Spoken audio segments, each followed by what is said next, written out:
Hey man, bad quality on this one. I apologize, but I'm wanting to rush to get this one out.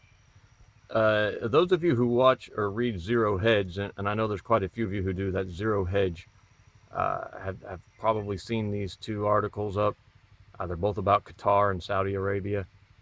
I had noticed, I saw the headline somewhere else recently where Qatar was kind of kicked out of one of these pan-Arab groups, and I admit I didn't pay it very much attention uh, because it just didn't smack me as important at the time, strike me as important. Someone should smack me because I completely missed this one.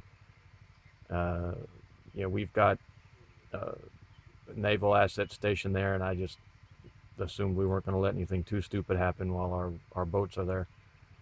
But it and escalated rather quickly, and with the potential for some more escalation. Saudi Arabia has delivered some ultimatums to Qatar, uh, and what I read said they blockaded them. They put a naval blockade on them, which I don't know how the hell you put a naval blockade on a U.S. fleet. I mean, the fleet must not be in port or something. They must be out of there. I cannot imagine anyone messing around with one of our fleets too much.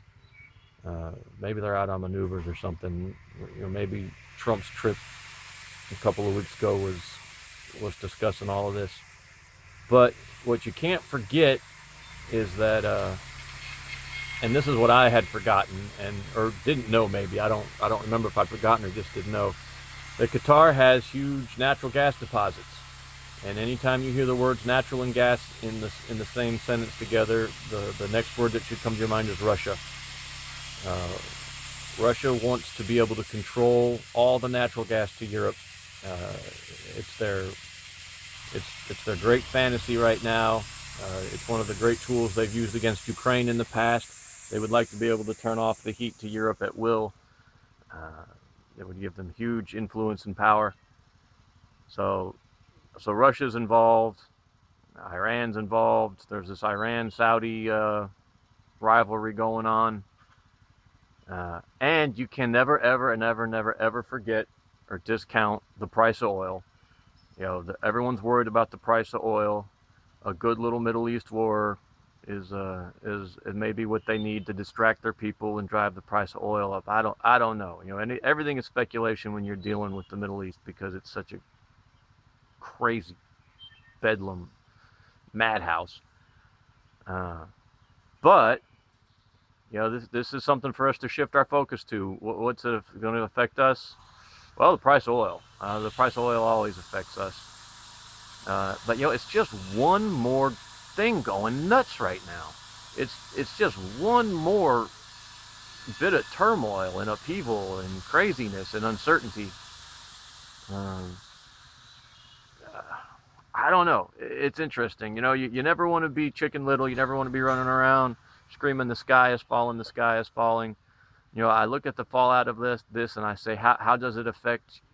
Well, first off, America. I'm sorry, I'm an American, and directly, other than the price of oil, probably not much.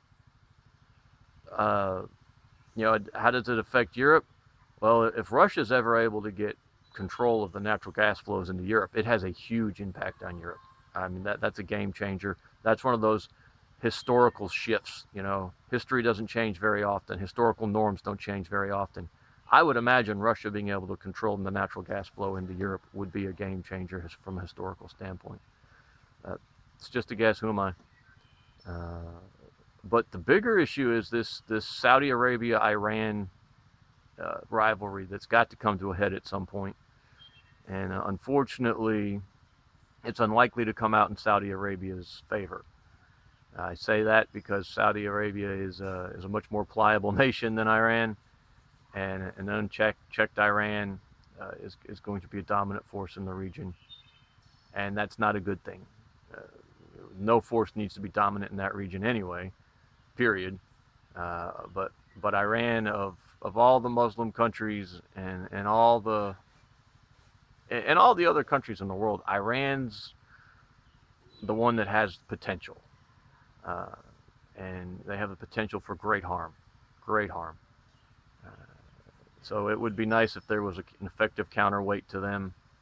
If they're able to overcome Saudi Arabia, uh, they've already got huge areas of influence through Pakistan and Iraq and Syria, and I would imagine some of all those Istans to the north there. Uh, they're already a surprisingly influential country in their region. So, there you go. There's that.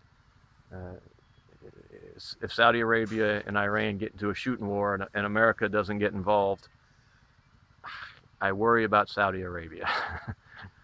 uh, so we'll see. Pay attention. And like I said, zero hedge. This is nothing.